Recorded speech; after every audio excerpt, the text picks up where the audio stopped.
Playoff Panther Pulse here from Zapata Mexican Restaurant as the season continues for the Pelham Panthers. A dominant 44-14 victory over the Jaguars of Northridge in what a game that the Pelham Panther fans have been waiting for 16 years. Good night, good evening, everybody. Justin Foster joined by Caleb Turrentine, and got things rolling here. I'm not used to this playoff edition here. A second week, stumbling over my words. Pelham Panthers not stumbling over much of anything in what was a dominant game. Go down 7-0 and then rattle off 44 straight points. I know you were listening in. Ears were ringing after all of the screaming, but what were your takeaways from a game Pelham Panther fans have been waiting for a long time? Yeah, the response after 7-0 I think was the most impressive thing. You know, when you give the ball up so quickly, go down, the pressure is there, you know, without that playoff win in so long, and there was no pressure felt. I mean, it just happened so quickly, and all the big plays just over and over again. Suddenly, the next time I check back into the score, it's a 3-touchdown game, and I'm like, what happened? So it was all the screaming I heard, and everything was going well, I assume. Energy carried down to the field, or we'll just say it happened that way. Great show coming up tonight later on. Gretchen DiFante is with us, Pelham City Manager, to talk about all the great and exciting things going on here in Pelham. Later on, we will chat with Principal of PHS and Director of Athletics, Kiel, is with us later on in the show. But right now, joining us, Coach Mike Vickery. Coach, congratulations on the big win. Yeah, thank you, man. It was a great night for Pelham and the city, the community, and the kids and coaches responded well all week, and it's proud of all those involved. And it was more dominant than probably most Panther fans would have expected in all facets of the game. You know, how did you feel about that performance overall? Well, I thought it was, we took advantage of some mistakes that were made, throughout the game, and we told our kids all week it was going to be a really emotional game, especially from the opening kick, and we had to kind of weather that storm. You know, they came out. That's why we took the ball. We don't usually do that. We took the ball to try to get momentum early, to try to, push some of their emotions down a little bit to try to get that lead. We went forward on fourth down.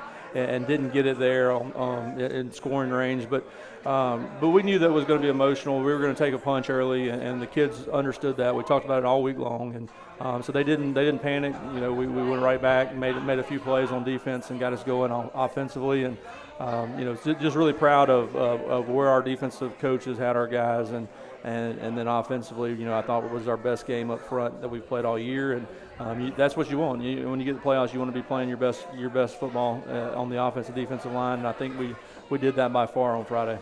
Now, we talked about some of those, 2-3 possession wins that y'all had earlier in the year, and talked about how it was a lot of the turnovers, things that maybe masked some of the things that y'all still had issues with. This game didn't really seem to be the case. Did you feel like it was the cleanest game that y'all have had so far this year? Yeah, we had some matchups we felt in the box against them. We felt we could run the football coming in, and some unbalanced sets, some different things that would give them some problems. That's part of the advantage of kind of knowing their personnel and knowing their scheme and what they're doing, and and vice versa for them. But we were able to take advantage of some things in the box, and we had numbers a lot there and had some success, and were able to move it pretty consistently after the first 2 possessions. You mentioned the emotion that both teams had, but it looked like early, particularly Northridge, had a little extra emotion. That started to backfire on them, it seemed, later in the game. Was that something you kind of picked up on? And how do you keep your team even-keeled when one team is so high early on? Well, again, our coaches did a great job all week long of preparing our kids for that. We knew that this was for us, it's about Pelham. It's about winning that playoff game. We felt that from Northridge standpoint, there was some emotion that was going to be directed at one person. And rightfully so. They had something that those kids are good kids, man. They're proud. Very proud of prideful kids that want to kind of come out and prove a point, and our kids understood that. They understood there was going to be some extra curricular stuff, some talk and that kind of stuff. And I thought, we walk a kind of an edge there. We have to play with an edge. We walk kind of a fine line there, but we were able to kind of keep our emotions in check enough to kind of weather that and not fall into a trap of picking up some dumb penalties there. So was proud of our kids, proud of the effort that they gave the entire night, and for kind of listening, buying into what we told them all week was going to happen, and it kind of worked out the way that we said it would. And I don't want to skip over the game completely here, but just on that note, with the emotions, post-game, I mean, obviously you're all about getting the win, moving on, but you're also watching a lot of these kids walk off, kids that you had at Northridge walk off the field for the last time. What was that moment like, especially, just for you? Did you get to be a part of that at all? Yeah, it's tough. That's a tough deal. A lot of those kids you had since they were in 7th grade. They at your house eating and all those kinds of things the last few years. And so to see them play their last game, obviously that's always tough. It doesn't matter what team it is, but especially kids that you have a relationship with their families, with their parents. And the same will be true here as we create those relationships and move forward. So that's always tough. It was kind of a surreal deal at the end. We're very, very close with a lot of the staff that was in place when I was there is still there. So a lot of emotions there. It was definitely a different deal. Probably want to experience again. And again, I thought those kids handled the post game the right way, and their coaches did a good job there. And same with ours. We go back to being down 7-0.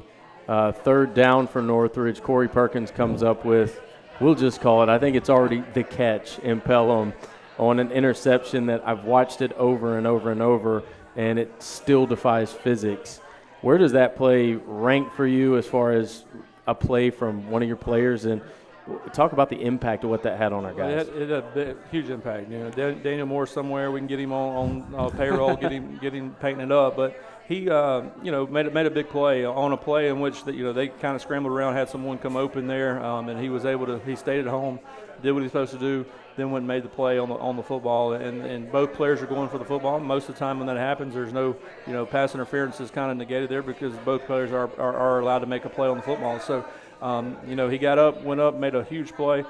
Corey is a state champion runner-up in the high jump. He's super athletic. You saw that on that play, and to land it, I mean, I think he ended up flipping and landing safely. So you're just really proud of him, and it really sparked everything. They go down and score there, and we go down 2 scores. That's could be a different game there. So that really sparked our offense. Got some emotion. Everyone kind of breathed a sigh of relief on the sideline, so to speak, and it was time to just go play and get back even with them. Yeah, we had that play on the blitz on Friday night. I remember just watching it, then I had to go find it in the folder, watch it all over again. I'm like, that play didn't make any sense to me. It was a great play. It looked like a Madden glitch. I mean, something you see on Madden that game glitches up, man. Unbelievable. But you mentioned how it just sparked the offense as a whole, but also the team. The defense responded to where they didn't allow any more points for I don't know how many minutes, 30-something minutes of football. What did you see change for them, not just with that play, but as a whole in slowing down Northridge's offense?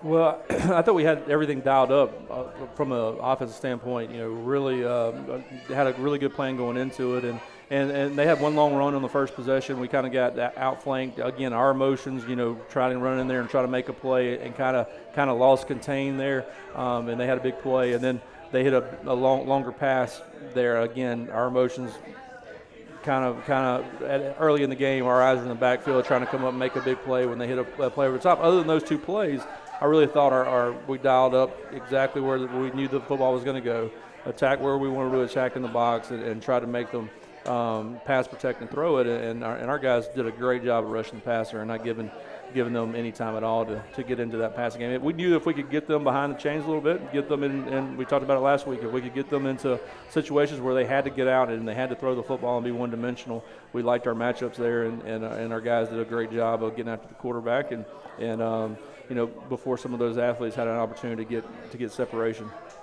Second half, Northridge looks to kind of be gaining some steam. They eat a ton of clock in that 3rd quarter driving down the field. Then it's Jamal Miles coming up with a game-changer interception that you could see the frustration on his face when he comes to the sideline. He wanted to take it to the house. But it kind of put that away. there in that third quarter. What has Jamal meant to this team, this defense, from leadership and just his play on the field this year? Well, I think Corey's interception athletically was a phenomenal play. That play was probably more impressive to me, watching it from a coaching standpoint, because Jamal really does not. He's really got two people there to cover. We were really in a bad situation there from what we were in and what they were in.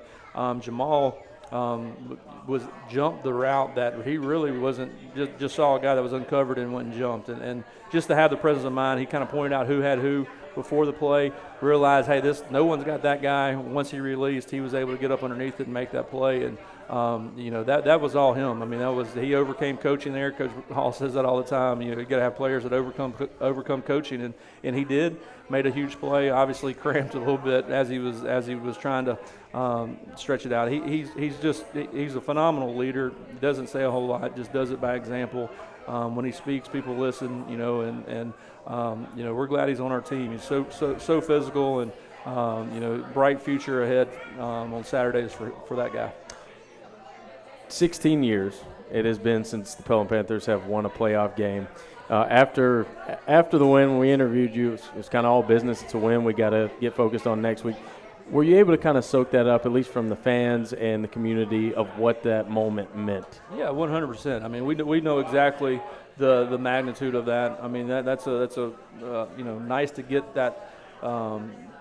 Break that streak. I mean, because those doubts seep in. I mean, with kids and to get rid of all that is huge. And that never want to downplay that. But we definitely know the magnitude of that, and what that meant for the community. And our goal at this point is to come back and play a third-round playoff game at home, and that's kind of our mindset, and where it went really quick. And we'll have football banquets, and we'll have some celebrations at the end to talk about the year and what these kids are able to accomplish. And I know that'll be a good time, and we'll kind of cherish those moments. But for right now, it is business, and it's up to round 2, St. Paul's, and handling our business there so that we can get back in front of our home crowd one more time. Long road trip down to Mobile. That will be Friday, and we will talk all about that later on in the show. We'll take a quick break here from Zapata. When we come back, we'll talk to 4 key players from the Panthers' big victory over Northridge. That is coming up from Zapata right here on the Panther Pulse on 93.3 The River. State Farm Insurance Agent Joseph Chambers is a proud supporter of 93.3 The River and all things Pelham. Joseph and his staff can take care of your home and auto insurance needs as well as life insurance. State Farm was recently ranked #1 by J.D. Power and Associates for life insurance customer satisfaction. Joseph's office is located in the Canyon Park Office Center. His number is 205-663-3276. Like a good neighbor, State Farm is there. Work is a part of all of us. We know that the world around us has changed, and that's why the Alabama Department of Labor is here to get you back to working hard. Work is a part of all of us. Let us help you get back to it by visiting your local career center or alabamaworks.alabama.gov. Funding provided by the USDOL, ETA, and Federal WIOA, and Equal Opportunity Employer Program. Auxiliary aids and services available upon request. Brought to you by this station and the Alabama Broadcasters Association. Zapata Mexican Restaurant is a proud supporter of 93.3 The River. Zapata is a local, family-owned and operated business. Proud to have been a part of the Pelham area for more than 20 years. They have more than 100 authentic and delicious Mexican dishes to choose from. There's something for everyone, from salads to steak fajitas to chicken fingers. They also have excellent vegetarian options and a kid-friendly menu. Zapata Mexican Restaurant, where Valleydale meets Highway 31 in Pelham. The interstate is backed up this morning due to an accident. So you don't like sitting still on the interstate? Get the free Algo traffic app. With Algo, you'll have the information you need to avoid problems on your route, to work, to home. Traffic backups, wrecks, lane closures, all with current info and live traffic camera feeds. Know before you go with Algo Traffic, ALGO Traffic from the Alabama Department of Transportation. Get it today and arrive on time. Sponsored by LDOT, ABA, and this station. Back here at Zapata as the Panther Pulse continues here. A playoff Panther Pulse, second one. And that's the first time we've been able to do that. Justin Foster, Caleb Turrentine, bringing you all of the show tonight. Joining us now, several key players From the Panthers, we start first with the defense. Bishop Rella and Will Felton, no strangers to the show. How we doing, guys? Yes, sir. Doing good. How are you? Good. Doing great. And do just want to talk from y'all's perspective, defensive performance. We go down 7-0, and from there it's just lights out the rest of the way, 44-14. Y'all's thoughts on the performance from the defensive side? Yeah. I mean, we started out slow the first drive. We had a couple breakdowns, and we came off the field losing. Definitely didn't feel good. Wasn't the plan. But we picked it up and just kind of, once it clicked, it clicked. And from there on, it really felt like the team chemistry was at an all-time high, and we were all just kind of on the same page. And we never kind of looked back. We kind of just had short-term memory and forgot about that the first drive and some of the little mental mistakes, and we feel like we rebounded pretty well.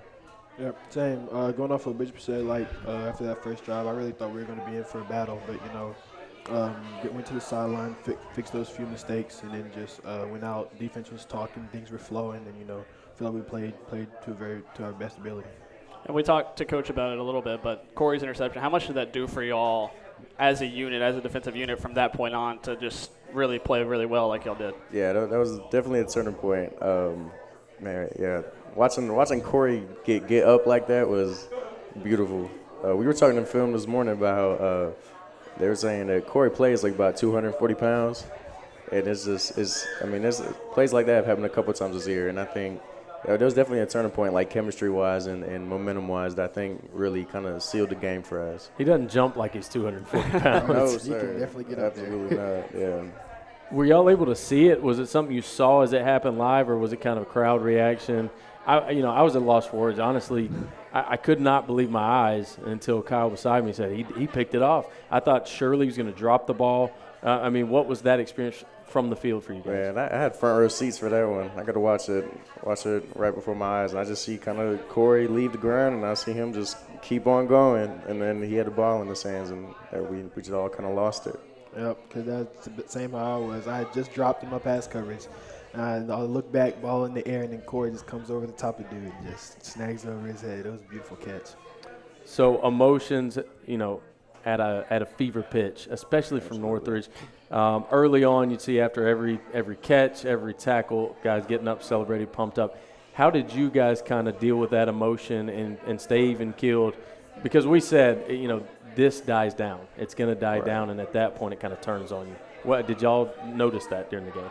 Yeah, I think so. I think especially when you have a big game where season's on the lines, and it definitely gets a little emotional and get a little chippy sometimes. But I think majority of games that we play are like that, and I think doing our best to stay under control and not retaliate and kind of like respond versus retaliate and staying disciplined and whatnot. I think and makes a huge difference for us by controlling what we can control. Just like Bishop said, I feel like we really, emotionally, it was a very emotional game, but I feel like we did a great job keeping our composure and staying calm throughout the whole game, honestly. And then once you guys had that lead, especially the more and more it continued to grow, how much easier did that make it for y'all as a defensive unit, especially against a team who prefers to go slow like Northridge does, maybe run the ball more, but y'all got them out of their comfort zone? How much easier did that make it for y'all? It made it a lot easier, Just being able to really just sit back and watch the game unfold in front of you, just see play after play, just really just get a feel of the game. Yeah, and watching them kind of be out of their comfort zone and almost panic a little bit, especially with the coaches calling timeouts and being flustered, is a great feeling for a defense. Kind of knowing that what you're doing is working. We turn our attention now to this Friday, big road trip down to Mobile and St. Paul's. What are you guys seeing from the offense, and what do you have to prepare for with this team? I think we match up against them very, very well, especially speaking for the front seven. I think it's going to be a physical game. I think they're going to really try and big boy us like Northridge did, and I'm excited. I think it's going to be a fun one. I'm very excited. They got a nice utility guy, and he's definitely going to be somebody that's going to be able to tote the ball. So just keeping an eye out for him, and just playing football to our best ability, really. What's it like playing against a team like St. Paul's? They have a history of winning, but also doing it with the defense and playing in those low-scoring physical affairs that you're talking about. What's that like for y'all as a defensive unit to go up against another team where they might keep it low-scoring, so y'all have to do y'all's part too? I think it's exciting because Because, like, that's our goal as a defense is to always, pitch shutouts and to control the line of scrimmage. And for a team who also has the same goal, I really think we're just going to kind of see who wants it more, which is, that thrills me. I agree. Just playing football, it's hardcore football. This week we're just going to have to put on our hard hats and just grow up and just play man football, really. So first playoff game of the playoffs at home. You got all the alumni there. You got the community there. Certainly there was some pressure built in. It's been 16 years. I know y'all heard that endlessly. Is it kind of a relief to go on the road and just worry about football this week? A little bit.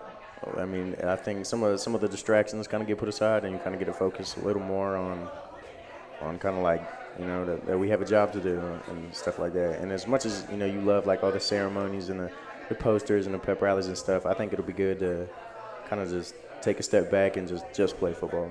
Right, I agree.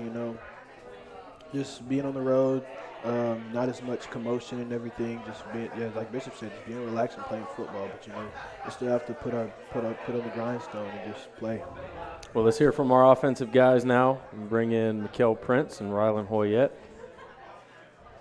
Got one of our running backs and offensive and defensive linemen. Guys, how we doing?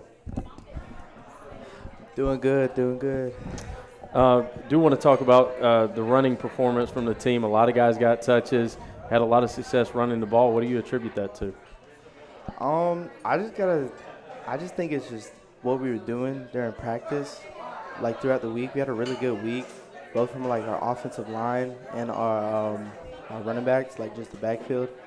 We just had a different kind of like confidence coming into that game. And I think that's why everybody was able to like just play comfortable. I agree with Michael, but I feel offensive line was very physical. Came off the ball, got movement.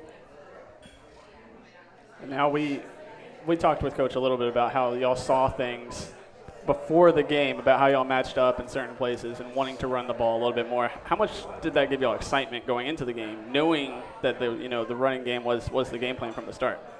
A lot of excitement because most of our big plays from the season are from throwing the ball and stuff like that. Like, we're really efficient, like, when it comes to passing. And, give us a game, give us a team we can shine against. It's a good feeling. Michael, kind of dealt with some injuries leading up into this season. And you come in, you get the touchdown in the playoffs. What's that feel like to you? It was good. It felt really good because battling the injuries was tough because, at one point in the season, I was thinking, I'm never going to get my chance to really get my touchdown or score. And, my dad would always tell me, he would always tell me, it's a really good feeling. I just want you to feel it.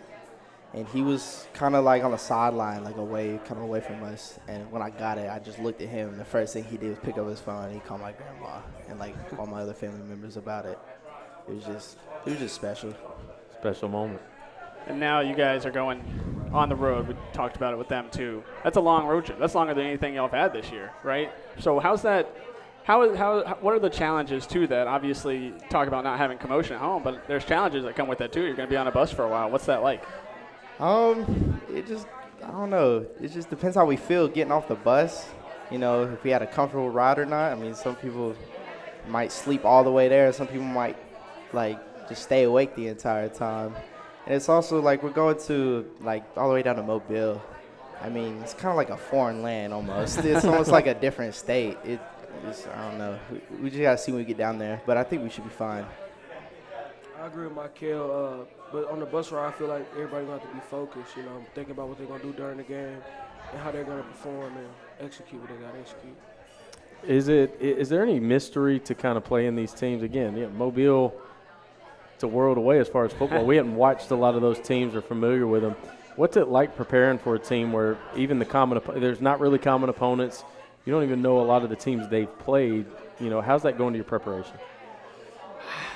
I don't know really what to say about that, but I just know, we just got to do what we got to do. We can't really worry about what they're doing as much as we got to worry about what we're doing, But that's all I got to say about that. I agree with my Kiel. Also watch film. Watch as much film as you can. Prepare for a team that you don't know much about.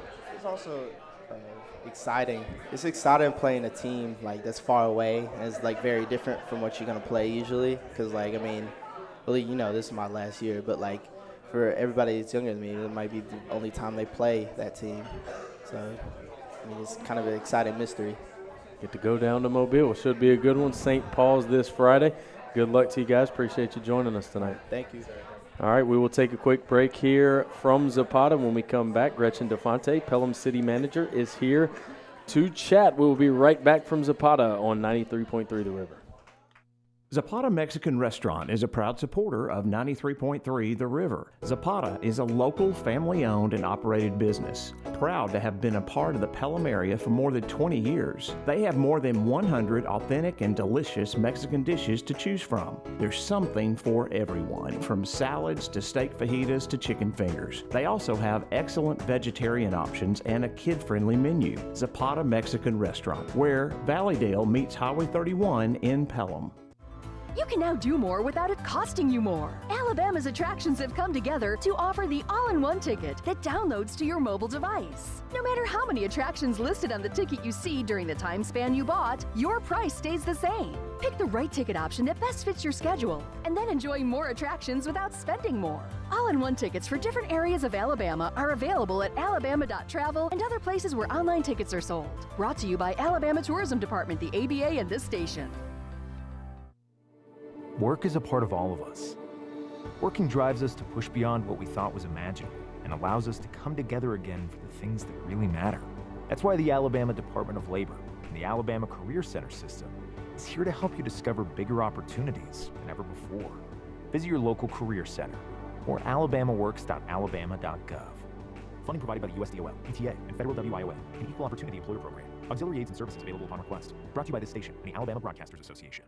State Farm Insurance Agent Joseph Chambers is a proud supporter of 93.3 The River and all things Pelham. Joseph and his staff can take care of your home and auto insurance needs as well as life insurance. State Farm was recently ranked #1 by J.D. Power and Associates for life insurance customer satisfaction. Joseph's office is located in the Canyon Park Office Center. His number is 205-663-3276. Like a good neighbor, State Farm is there.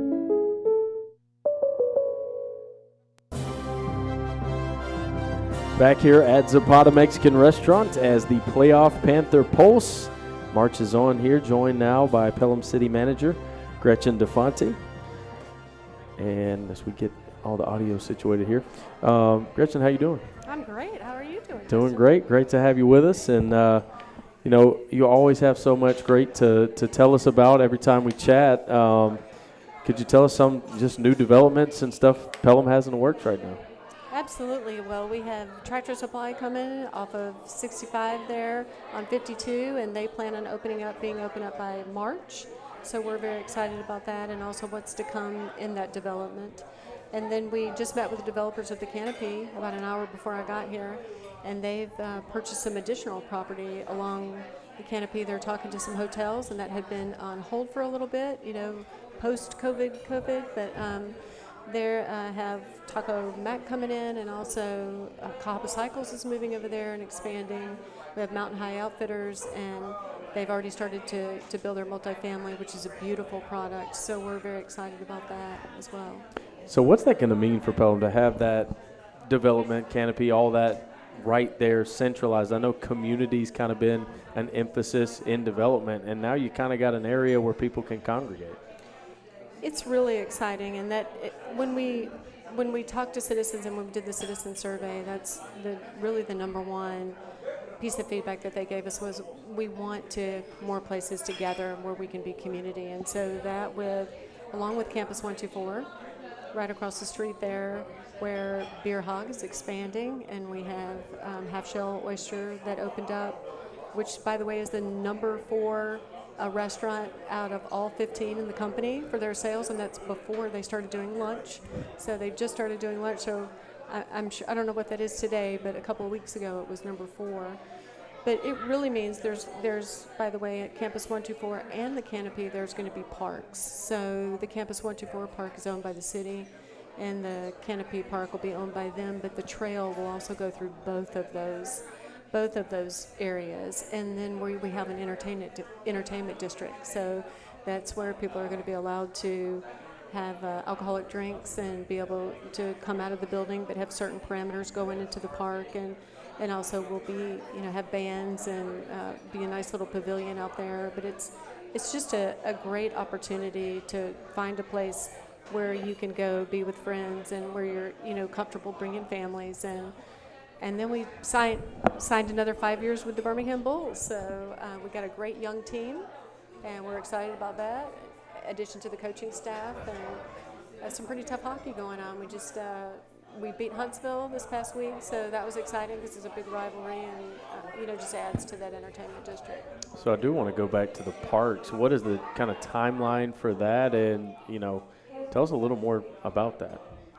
Well, when we put that project out to bid, it bid almost twice what we had originally budgeted. So I think you probably know that the cost of construction in just probably the past 18 months has gone from about 225 square feet to 450 square feet. So we are actually enlisted Shelby County, whose crew is going to come out there and do some of the excavating for us, which we're very grateful for. They have an excellent team, and so that'll be starting in about 8 weeks. And now, obviously, this, high school, I don't want to completely take away from city stuff, but what's the relationship like with the school system? How important is that when you are, building that community and building certain things that everyone's using? Well, first of all, as a city manager and someone who's been in local government for a while, the quality of your school district is paramount to your city's success. So if you don't have a good school district, and you don't have good schools, then you don't want to be doing my job, because you're not going to be expanding, and you're not going to be bringing good businesses and supporting the businesses that you have, because your families don't want to be there. So it's very, very important. And then the relationship, we serve the same customers, we're in the same community, so we are so fortunate to have a great relationship. The City Council, the Board of Education, we love Dr. Ledbetter. It's been great to get to know him a little bit, and Kim Kiel, and coaching staff and teaching. We're thrilled about our relationship. I've lived in communities where the relationship was not like this, and it's not fun. One of those developments you're talking about, that was my old elementary school, so I put the two and two together, so it's fine. Yeah. It's a little cooler now. It is, in my I opinion. like it. I understand we have a new director of Parks and Recreation. What all does that mean, and what all duties is he going to have? Yeah, we are so thrilled to have Brian Cooper. He came to us from the city of Pensacola, where he was the director of Park and Recreation. Prior to that, he was with UAB and helped build the big center downtown. He has extensive project management, growing Parks and Rec, and also working on major capital projects. And he is basically taking over and providing leadership in our Parks and Recreation all over the city. So he likes to get things done. He enjoys working with people. He also has an extensive background in baseball coaching and football and reffing. So he really loves the sports, but he also appreciates the programming and understands how important that is, and is really thrilled to expand. He's finishing up our park master plan that had been stalled for a little bit. We're also looking at adding the Blueberry Hill area to that, and thinking of it as a park amenity rather than so much how we're going to develop it in other ways. So we think that's very positive, and he's excited about that. We're happy to have him. Well, I know you were in attendance for the big playoff game last Friday. In your job role and as wearing the hat of a parent of a student, at Pelham City Schools, what was that like for you? It was really exciting. I think our daughter Ava's a senior, and a few of her friends had been over, and they were, it's going to be a tough game, and I came out there expecting it to be, we're gonna, it's going to be a tight one. From the time you walked in, it was just, wow, the team did amazing. It was so much fun, and it was fun to be there, and especially Ava's number 5, our youngest child, and it's a little bit bittersweet. Your last everything is the last one, but It's been so much fun, and being at that game, I'm a big Buffalo Bills fan, as I know Kim Kiel is as well, and so, that was kind of a heartbreak. And then if you're an Auburn or Alabama fan, hey, the Sabres lost. I mean, it was just a battle. But we had the Panthers just go out there and kick it. It was so much fun, and we're so excited about Fridays. Well, we appreciate you joining us here tonight, Gretchen DiFante, Pelham City Manager. When we come back, Kim Kiel, our Director of Athletics for Pelham City Schools, as well as Principal at Pelham High School, is here to chat. We will be right back on the Panther Pulse here from Zapata Mexican Restaurant. State Farm Insurance Agent Joseph Chambers is a proud supporter of 93.3 The River and all things Pelham. Joseph and his staff can take care of your home and auto insurance needs as well as life insurance. State Farm was recently ranked #1 by J.D. Power and Associates for life insurance customer satisfaction. Joseph's office is located in the Canyon Park Office Center. His number is 205-663-3276. Like a good neighbor, State Farm is there.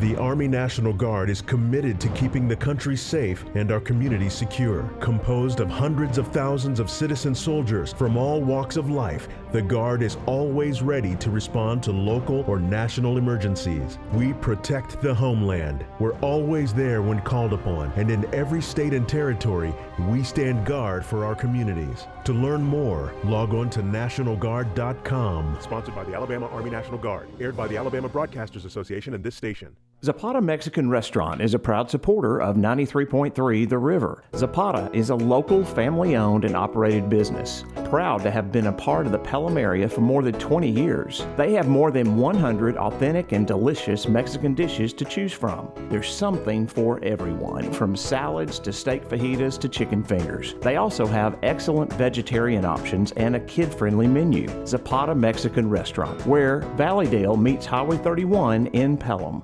If you're experiencing a temporary financial hardship and are struggling to pay your mortgage, we may be able to help you keep your home. Hardest Hit Alabama is a federally funded foreclosure prevention program. If you qualify, Hardest Hit Alabama can pay your mortgage payments on your behalf or provide other forms of assistance. We've helped thousands of Alabama homeowners, and we may be able to help you. Visit hardesthitalabama.com to learn more. Brought to you by Hardest Hit Alabama, the Alabama Broadcasters Association, and this station. Back here at Zapata Mexican Restaurant, it is the Panther Pulse here on 93.3 The River. We want to take a moment to thank our sponsors, Joseph Chambers, your State Farm Insurance Agent, and Zapata Mexican Restaurant. Appreciate all that they do for Pelham Panther Athletics and for the Pelham community. Joined now by Kim Kiel, Director of Athletics for Pelham City Schools, as well as Principal at PHS. How you doing? I'm doing fantastic. Thank you. Great to have you with us. And what a 2022 for Pelham Panther Athletics and Pelham as a whole. We'll really, focus on the fall, but how exciting has it been for you? It has been absolutely fantastic. I do believe that when your sports programs are doing well and your extracurriculars are doing well, our band program, theater program are doing well, attendance is up and discipline is down. And as a principal, that is something that you are fired up about.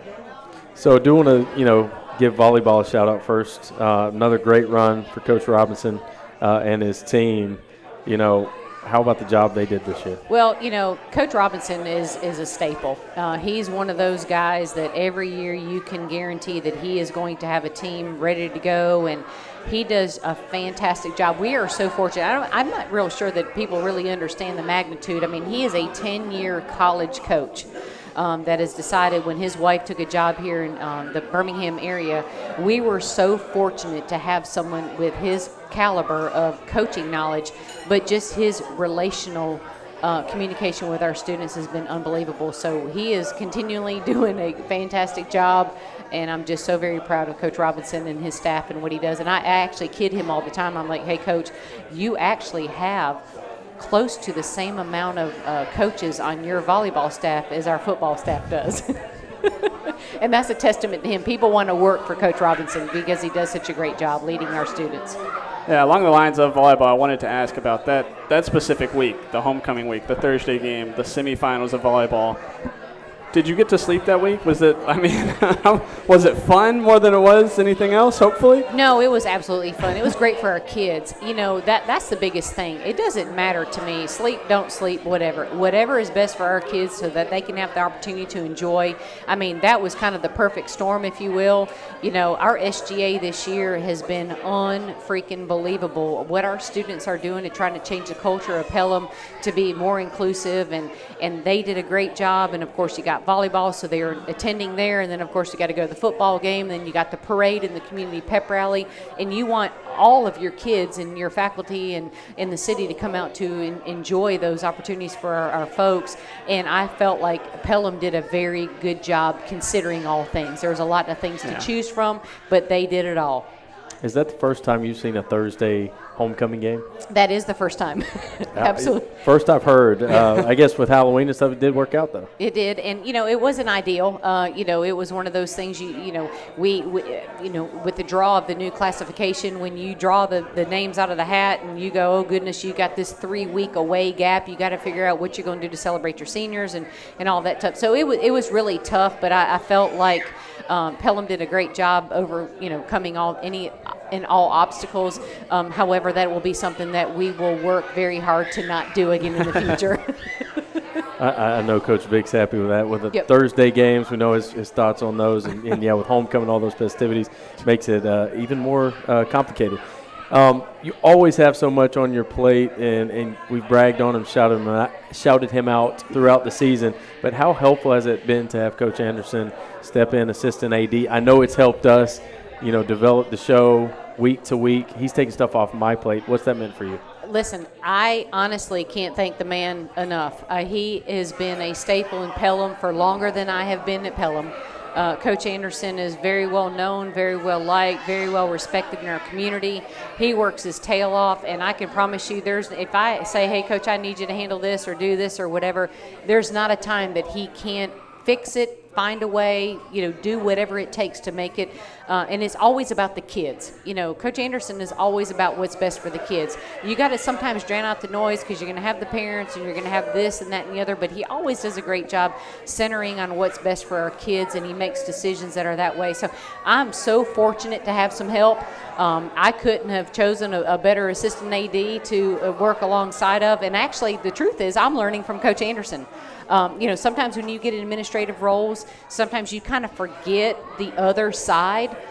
Coach Anderson does a great job reminding me about all the things that I might need to kind of think about. So he has been a tremendous help for me, and I know our student athletes and our programs, and just so fortunate to have him. Yeah, he was always one of my favorites in school, too, and I wasn't even a student athlete or anything. I think I might have been in a PE class one time, but everyone loved him. Everyone knew him. It was always a good time, only good memories. I do want to bring up this past Friday for the home playoff game. Obviously, it's a big deal for the community getting the win. What is it like from an administration side? How much of a boost does that bring, you know, whether it's financially or just, you know, as a whole, as that community? What does it do for y'all? No, it's huge. I mean, 16 years, you're talking about winning the first playoff game in 16 years. I mean, that is huge. And, you know, on top of that, you know, you've got a new head football coach, and you have some different members of your football staff. And so now, you know, you look at the challenge of, you know, you got a new football coach and you've got a new staff, and now you've got this group of players, and you're going to the first, I mean, if you just think about that, I mean, that is a testament to Coach Vickery and his leadership ability and what his coaches are doing to impact our student athletes that are now, you know, catapulting us into the second round. I mean, that is tremendous. Typically, those things don't necessarily happen when you have a coaching change. There's always going to be hills and valleys. And I'm not saying that Pelham hasn't gone through hills and valleys, but you're talking 16 years and we win a first-round playoff game. Heck yeah, we're loading up and we're going to Mobile, and we are freaking fired up about it. Well, I want to add to that and say we lost a lot of seniors from last year coming in. You know, there were questions how some positions would fill up, what we were going to have this year regardless, outside of bringing in a new coach. And then you got Darius Copeland having a huge year and goes down, and all we do is start rattling off wins. And then to end a 16-year drought, I mean, what does that say about Coach Vickery and what the staff's been able to do this year? Well, I mean, it's a testament to his leadership, and it's a testament to our kids and the buy-in. And, you know, you got to have buy-in. If you don't have the kids believing in what it is that you're trying to sell and what you're trying to do, which is obviously the product of Pelham and the success, then it's not going to be successful. You know, you've got to, you know, I'm going to steal something from Dr. Ledbetter because I think he says it best. You have to have champions in your program. And if you don't have that champion in that program's not going to succeed. Well, we've got we are so fortunate at Pelham to have great people that care about our kids, and we have a lot of champions of our programs, and therefore these are the results that happen. Now listen, we're not done yet. Don't think that this one result is, you know, we're going to be happy after the 16-year drought, but we want to keep rolling, and let's go ahead and win this second round. Keep the momentum going. Do want to shout out cross country and what they've been able to do. How has that, you know, been for our students and for that team? No, goodness gracious, it was great. And, you know, the story behind cross country that a lot of people don't know, our boys did not even have enough to compete. And our boys soccer team decided that there's a couple of players on there that came over and ran on the boys so that they can continue to compete and qualify for state and then continue to run. So that's a testament to our programs and everybody working together. But, you know, the girls were section champs. You know, our boys came in third. You know, they were in Moulton this past weekend and had just horrible conditions with rainy and, you know, muddy. Our girls, I believe, came in 8th, I think, and our boys came in like 16th or 17th. But, you know, the truth of the matter is those coaches, Coach Springfield and Coach Argo, get our kids ready every single year. And I believe this is the 4th year that consecutively we've been able to qualify for state. So that's huge for cross country. You know, another thing this weekend that happened is our theater department went to district at Thompson High School, and we had 6 of our kids qualify for the state trombone in Troy. So, I mean, we're knocking on all the doors of all the things athletics, all the things extracurricular. Our band came in 2nd in the state. They've been best in class. I mean, they have won so many awards under Mr. Ward's leadership, Mr. Henson. I mean, we are just clicking along here and just so very fortunate to see our programs do so well. And we've still got basketball season kicking It's off here. next week. We've got all the spring sports to look forward to, so it is a great day, as always, to be a Panther. Right? Absolutely it is, and I'm just so excited. And again, you know, I said it Friday night, if you guys weren't listening on the radio, Mr. Foster, I can't thank you enough for all that you do for Pelham. You go above and beyond. I have no idea how you do what you do. You're the voice of the Panthers on Friday night. You're here on Tuesday night. You're doing all things to make our program, our Panther playback, our happening on the Hill. It is amazing what you do, and you have elevated our broadcasting department at Pelham High School in just a short time of Pelham City Schools like I've not seen any other. And so I just want you to know that I appreciate you and all that you do. Well, I appreciate that, and when you love what you do, you don't work a day of your life. Sure. So that is advice it was given to me that I pass along. Find what you love, because you're never gonna struggle to do it. Sure. So we appreciate you joining us. Always great to chat. We will take a quick break here from Zapata. Coach Vic is back with us to talk all things St. Paul's. We will preview round 2 when we come back right back on 93.3 The River. The skills you can develop as a soldier in the Army National Guard can give you an edge in the high-tech job market of tomorrow. The Guard offers career training to take advantage of your skills in science, technology, engineering, and math that can help give you a leg up to a high-paying and rewarding STEM profession. Get a head start on your career while earning money to pay for college. Log on to NationalGuard.com to learn about all of the STEM career opportunities in the Army National Guard. Sponsored by the Alabama Army National Guard. Aired by the Alabama Broadcasters Association and this station. State Farm Insurance Agent Joseph Chambers is a proud supporter of 93.3 The River and all things Pelham. Joseph and his staff can take care of your home and auto insurance needs as well as life insurance. State Farm was recently ranked number 1 by J.D. Power & Associates for life insurance customer satisfaction. Joseph's office is located in the Canyon Park Office Center. His number is 205-663-3276. Like a good neighbor, State Farm is there. Zapata Mexican Restaurant is a proud supporter of 93.3 The River. Zapata is a local family-owned and operated business, proud to have been a part of the Pelham area for more than 20 years. They have more than 100 authentic and delicious Mexican dishes to choose from. There's something for everyone, from salads to steak fajitas to chicken fingers. They also have excellent vegetarian options and a kid-friendly menu. Zapata Mexican Restaurant, where Valleydale meets Highway 31 in Pelham. Coach Nick Saban. Helping children is very important to Miss Terry and me. As parents, it saddens us to know that there are more than 5,000 children in foster care in Alabama. These children need loving, nurturing families to care for them. We ask you to join the team and become champions for children by opening your heart, opening your home, and becoming a foster or adoptive parent. For more information, call 1-866-4AL-KIDS. Sponsored by the Alabama Department of Human Resources, Alabama Broadcasters Association, and this station. Back here at Zapata Mexican Restaurant, it is the Panther Pulse Playoff Round 2 edition. Joined now by Coach Vic again, and talk all things St. Paul. We flipped the script on the win against Northridge, and now it's back to business. Identical records coming in. St. Paul upsets Carver. Again, Caleb over here wouldn't call it an upset, but the 4 over the 1, 4 seed in a very tough region. You know, what kind of team does St. Paul's have when you look at them on film? Yeah, you know, they first-year head coach Ham Barnett is a good friend of mine who we grew up together, and he's does a good job. He's a defensive coordinator there for the last several years. Has been head coach at Cottage Hill Christian Academy, been a defensive coordinator at Theodore, among McGill, other places, and I'm just a really, really solid football coach. He's a good person. He's a good football coach, and his kids respect him, and they play really hard. They play a physical brand of football. They're very young on offense. I think one senior on the entire offense, and then and they've kind of made a living defensively. You know, they've kind of stacked up. He does a great job. Ham does a great job defensively with those guys, and they're multiple, play a lot of different defenses and kind of adjust to what you're doing. And he's one of the best in the Mobile area from a defensive standpoint, and his kids play like it. So, you know, that defense kept them in a bunch of ball games, and offense is coming on. And you know, as they get older through the year, and they're playing better and better, and have some nice prospects on both sides of the football. So, you know, it'll be a challenge for us to go down. You know, they play in a tough region. You know, we play in a tougher region. It should be a good battle. Both of us 6-5. Both of us have lost some close games and won some close games. So they'll be battle tested and ready to go, and I expect a really physical game. Yeah, I mean, this St. Paul's team, five losses in a season, that's not normal for them. I think it's the first time in like 15 years they've had 5 losses.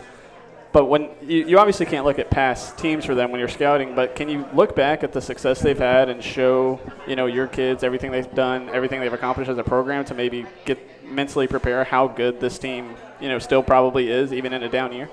Yeah, we talk about it with them. You know, they're not far off of a state championship in 5A. So they actually beat Pleasant Grove, and one of our coaches on our staff, Coach Graves, who does a great job with our DBs, was the defensive coordinator at Pleasant Grove at the time. So he was talking to the kids about it as well. Just, you know, they play big in big games, and they're not going to be intimidated by anyone or anything. And you know, they played a really tough schedule. They have a lot of pride in that school, and have had a lot of success at 5A, 6A, and even I think they were up on the cusp of even moving up competitive balance to 7A at one point. So, you know, they've had a lot of success. Their kids are playing, you know, better and better, obviously at the right time. And they played, you know, Theodore's a really good football team. Played them very close, 16-3, I think was the final, something like that. And you know, was close for most of the game against Saraland. So, other than that, most of their games have been kind of like ours. They've been one possession games, and you know, and we got to go ready for a 4-quarter game. I know you have a lot of history and familiarity with the Mobile area teams and that area style of football down there.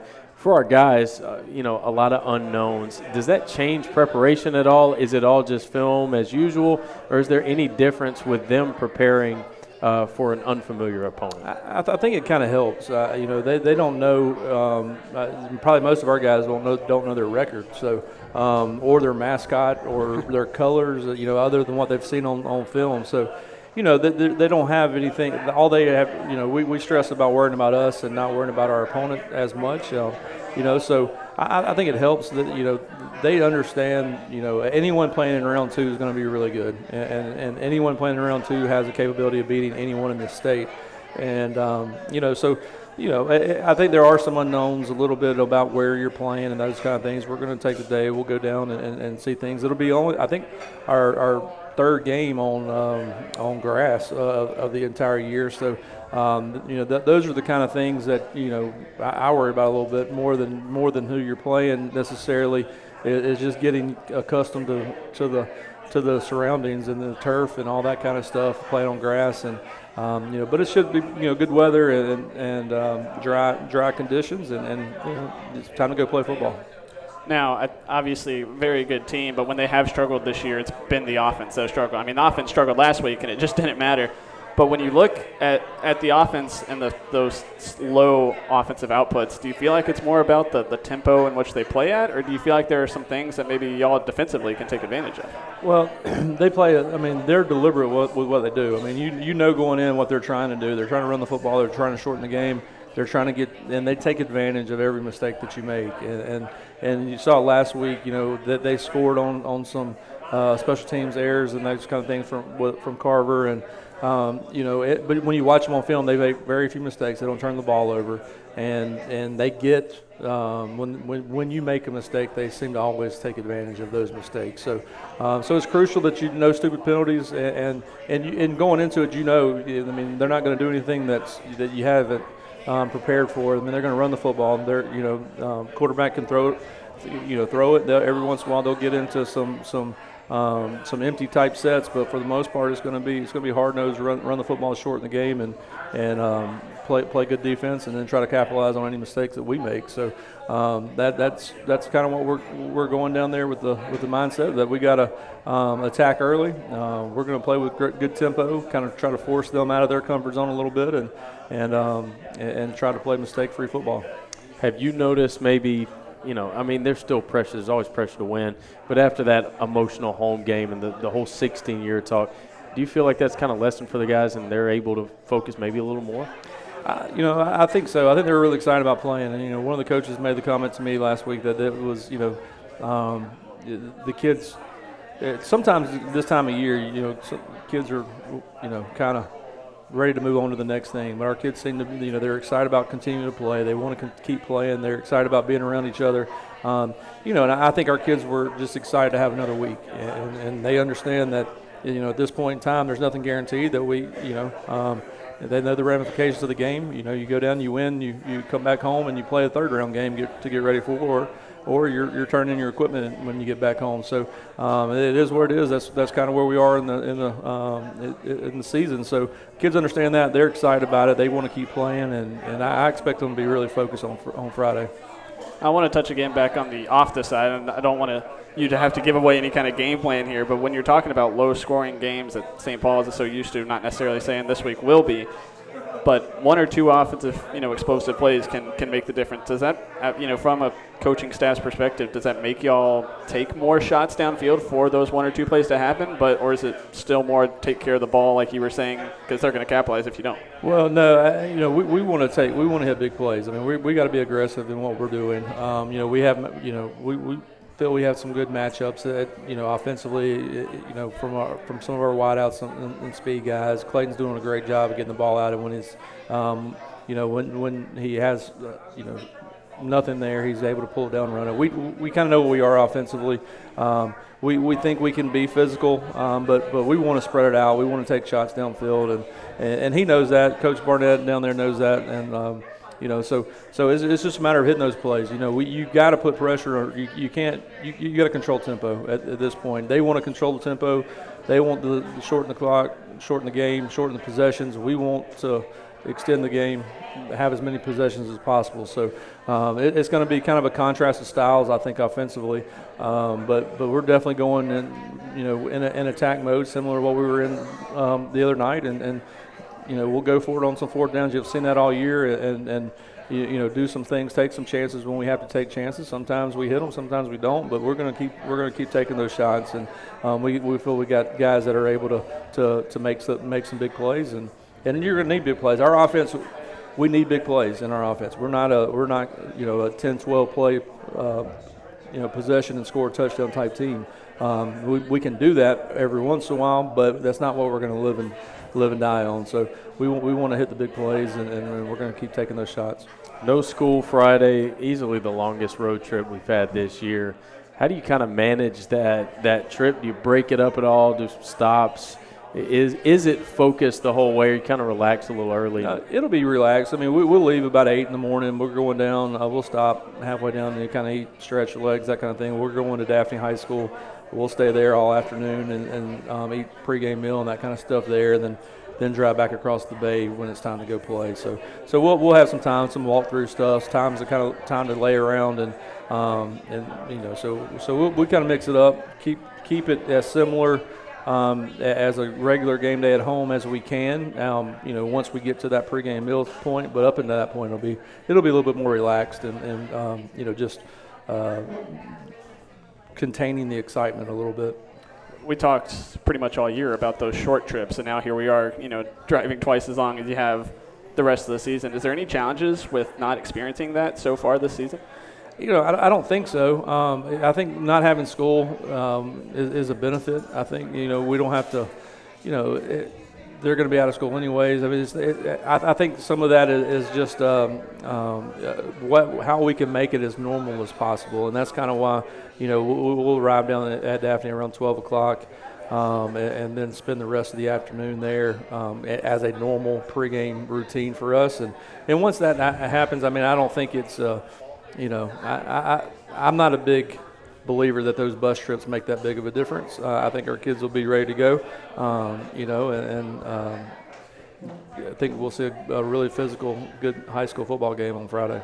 I got to ask you, with the long road trip, what are your go-to snacks if you got the long road trip? Stopping at Buc-ee's, what are you picking up when you leave? Everything's candy-related, Skittles, maybe some like circus peanuts or something, because everyone makes fun of me because I'm the only one in the world that eats those, I think. But those are it's all candy. Any drinks or just all the candy? Candy, Red Bull. I set a good example for the guys. Red Bull, sugar, as much sugar as possible, and caffeine. So I know those guys are. They look up to me. Hopefully they won't live like I do when it comes to my snacks. Maybe wait till the off season before they have all that. Yeah. Well, we got to get going somehow, and that's the only thing that keeps me awake these days is my cases of Red Bull that we order on Amazon. There you go. We're looking forward to it, even with the road trip. I may have a little salty something as well, some Chex Mix, and to go with some candy as well. So looking forward to that. No Red Bull. I'm a black coffee guy, man. But, Same. Me too. I'm going to get the candy for sure, though. Looking forward to it, Coach. That will do it for us here. Been a great show here from Zapata. Hopefully we're going to do it again next week. Absolutely. Go ahead and book it. That will do it for the Panther Pulse. I do want to thank Kim Kiel for stopping by, as well as Gretchen DiFante, all of our players as well, and always Coach Vic, for Caleb Turrentine, for our engineer Braden George. Thanks to our sponsors, Joseph Chambers and Zapata Mexican Restaurant. That will do it. Good night. I am Justin Foster. As always, go Panthers.